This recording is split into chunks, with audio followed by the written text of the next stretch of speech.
రీసెంట్‌గా ఒక 4 years experience ఉన్న పర్సన్‌ని ఇంటర్వ్యూ చేస్తానన్నమాట. ఒక 30,00,000 ప్యాకేజ్ కోసం. అయితే తనకి నేనేమడిగానంటే, రెడీస్ అనేది అసలు అన్ని రిక్వెస్ట్‌ని హ్యాండిల్ చేస్తూ కూడా అంత ఫాస్ట్‌గా ఎలా ఉంది అని అడిగానన్నమాట. తనేం చెప్పాడంటే, రెడీస్ అనేది నాన్ బ్లాకింగ్ ఏవో వాడుతది. At the same time Redis అనేది single thread. At the same time Redis అనేది ఒక ఇన్ మెమరీ డేటాబేస్. ఈ రీజన్స్ వల్ల రెడీస్ అనేది చాలా ఫాస్ట్‌గా ఉంటది అన్నాడన్నమాట. తను చెప్పిన ఆన్సర్స్ అన్నీ కరెక్టే.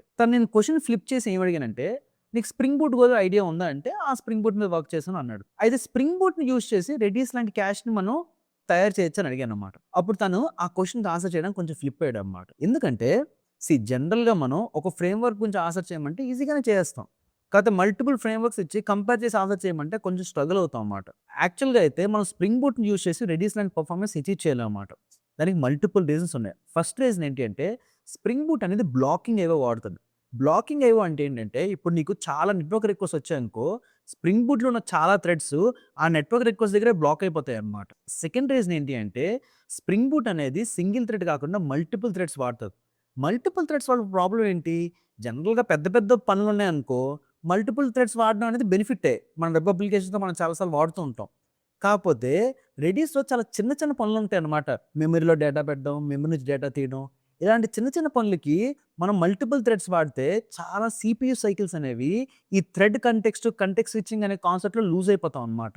సో, అందుకు సింపుల్‌గా మనం సింగిల్ థ్రెడ్ వాడడం వల్ల లాక్స్ ఏమి ఉండవు. పీస్‌ఫుల్‌గా ఉంటదన్నమాట. థర్డ్ థింగ్ ఏంటి అంటే స్ప్రింగ్ బూట్‌లో మనం టామ్ క్యాట్ లాంటి హెచ్‌టిపి సర్వర్ వాడతాం అన్నమాట. ఇప్పుడు ఇవి ఎలా వర్క్ అవుతాయి? ఇప్పుడు వాటికి నువ్వు కొన్ని ప్యాకెట్స్ ఇచ్చావనుకో, అది ఆ ప్యాకెట్స్‌ని అర్థం చేసుకొని, ఓకే. ఇది హెడర్స్, ఇది కుకీస్, ఇది అది, ఇది అని ఆ ప్యాకెట్స్ అన్నీ అర్థం చేసుకొని దాన్ని కన్వర్ట్ చేసుకుంటదన్నమాట. అలానే నువ్వు రెస్పాన్స్ ఇచ్చినప్పుడు కూడాను ఆ జేఎస్ఎన్ ఫార్మాట్‌లో కన్వర్ట్ చేసుకొని డేటాని ఇస్తదన్నమాట.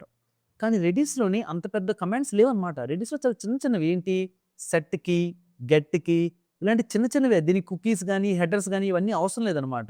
సో, రెడిస్ ఏం చేసిందంటే టీసీపీ ప్రోటోకాల్ మీద తన ఓన్ కస్టమ్ ప్రోటోకాల్ క్రియేట్ చేసుకుందన్నమాట. ఈ ఓన్ కస్టమ్ ప్రోటోకాల్ వల్ల ఇది చాలా తక్కువ సీపీ సైకిల్స్‌లోనే ప్యాకెట్స్‌ని పార్స్ చేసి అర్థం చేసుకుంటదన్నమాట.